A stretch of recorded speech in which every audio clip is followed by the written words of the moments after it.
यहां पे जो तथ्य रखे जा रहे हैं और जो रखे गए हैं माननीय सदस्यों के द्वारा,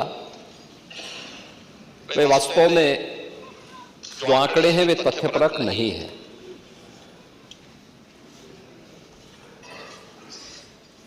अगर उत्तर प्रदेश में बेसिक शिक्षा परिषद और माध्यमिक शिक्षा परिषद के शिक्षकों की भर्ती की प्रक्रिया को पूर्ण करने की बात है, तो कहना 69,000 शिक्षकों को नियुक्ति पत्र नहीं जारी हुए हैं, मैं उनको बड़े सम्मान के साथ बोलना चाहूंगा कि 69,000 शिक्षकों को नियुक्ति पत्र भी जारी हुए हैं। वे सभी 4 वर्षों से स्कूलों में पढ़ा भी रहे हैं।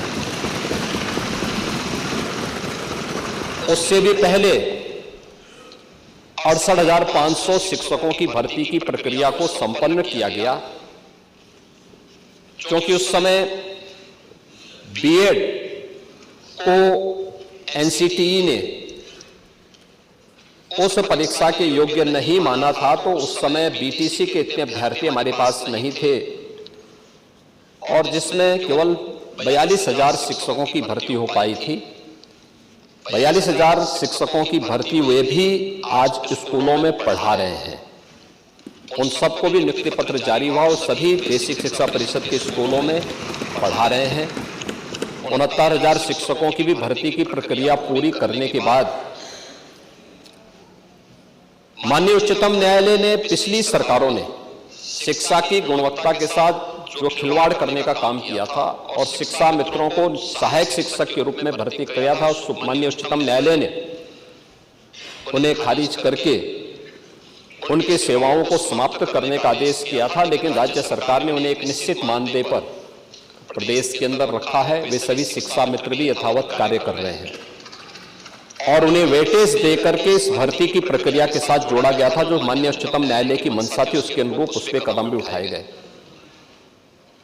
माध्यमिक शिक्षा परिषद ने भी 44,000 से अधिक शिक्षकों की भर्ती की प्रक्रिया माध्यमिक शिक्षा चयन आयोग बोर्ड के द्वारा और उच्चतर शिक्षा चयन आयोग बोर्ड के द्वारा संपन्न की जा चुकी है, पहले ही संपन्न की जा चुकी है।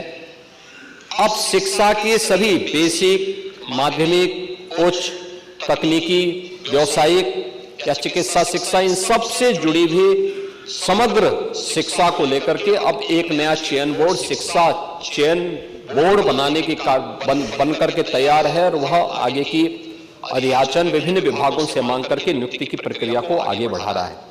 लेकिन अकेले शिक्षा विभाग में ही 1,60,000 से अधिक भर्तियां हमारी सरकार ने प्रदेश के अंदर की हैं और 1,60,000 भर्तियां वे हैं जो पिछली सरकार की बदनीयती के कारण भरे नहीं जा चुके थे। और पिछली सरकार किसकी है मुझे लगता है आपसे ज्यादा कोई नहीं जानता है। 2012 से 17 के बीच में जो लोग सत्ता में प्रदेश में थे, उत्तर प्रदेश पुलिस बल में 1,56,000 पुलिस की भर्ती अब तक पूरी हो चुकी है। वे सभी लोग कार्य कर रहे हैं, जिनमें 22,700 से अधिक तो केवल महिला है।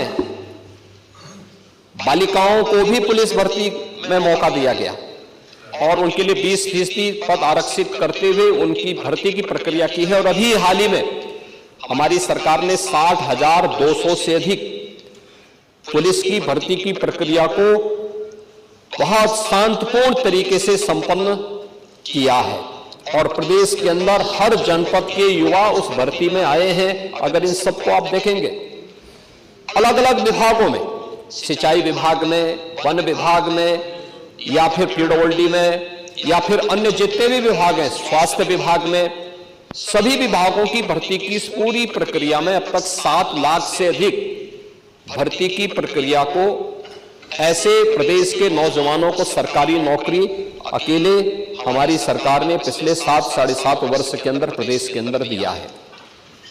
और किसी भी भर्ती की प्रक्रिया में, भर्ती की प्रक्रिया, उसकी पारदर्शिता, उसकी ईमानदारी पर कोई प्रश्न नहीं खड़ा कर सकता है।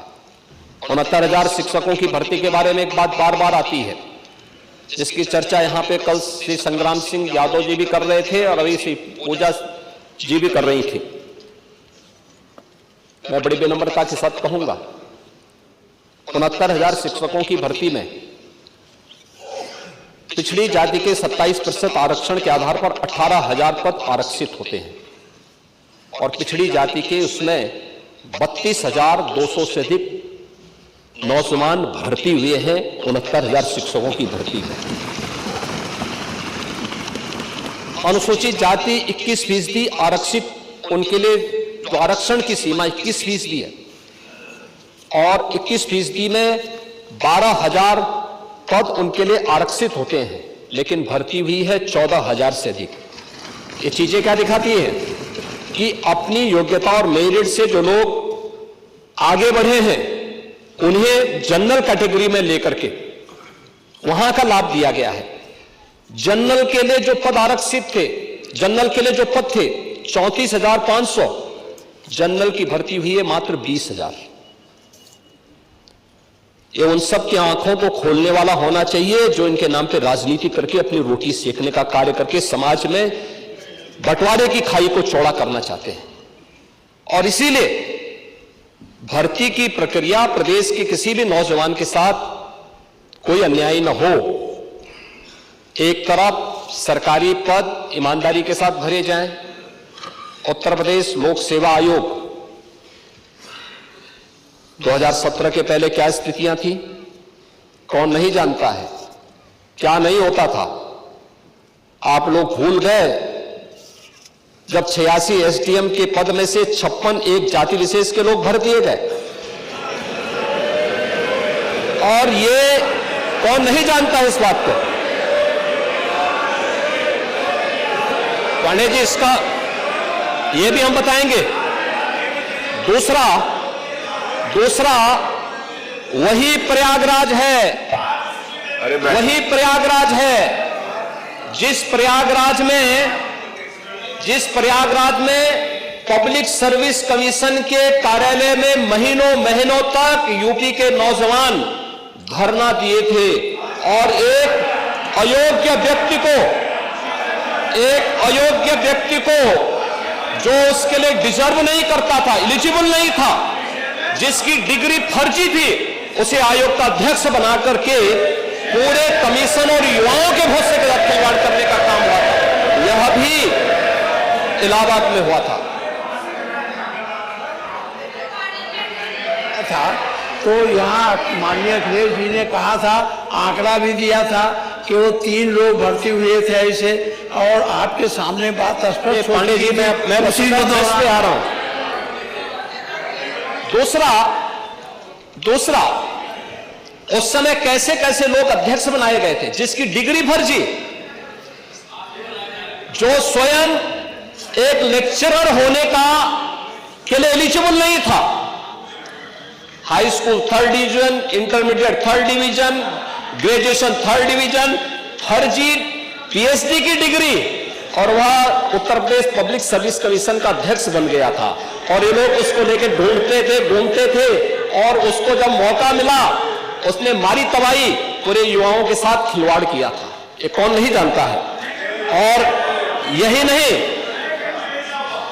नहीं, इस समय भर्ती की प्रक्रिया को पारदर्शी बनाने के लिए समय समय पर रिफॉर्म किए जाते हैं, और ये आयोग और बोर्डों को पूरा अधिकार होता है उस रिफॉर्म को करने के लिए, लेकिन प्रक्रिया पूरी ईमानदारी के साथ होनी चाहिए।